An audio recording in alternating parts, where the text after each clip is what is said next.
So one of the more interesting and unique things that you'll find here at the Goodwin Company is right in front of you, Pecky Cypress.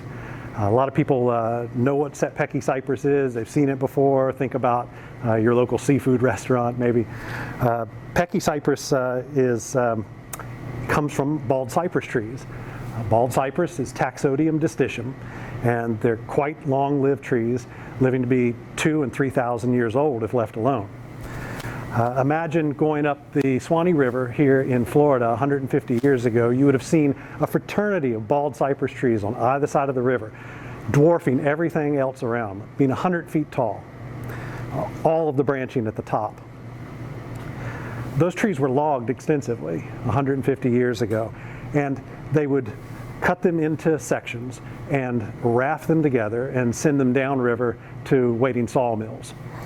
So we recover those along with state permitted dive partners who bring us the logs, and we mill them up. One of the more fascinating things is Pecky Cypress. You don't get Pecky in every bald cypress tree. Pecky's pretty unique, as you can see.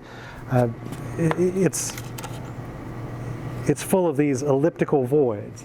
And those elliptical voids aren't formed by insects or woodpeckers, as a lot of people often ask. They are formed by a fungal infection. 2,000-year-old tree is invaded by a fungus when it has a broken branch or goes through a forest fire. And that particular fungus is Sterium toxidae. Sterium toxidae moves into the tree and then moves up and eats away all of these ellipses. Now, the way folks like to use this, of course, is not structurally. You use it for paneling, for ceiling material, for paneling on the walls. And it makes a striking feature and story.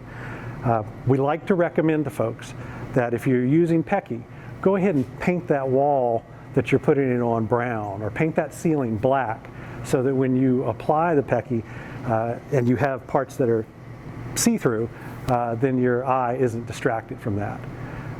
It's beautiful, beautiful stuff, as you can see, and we have lots of it.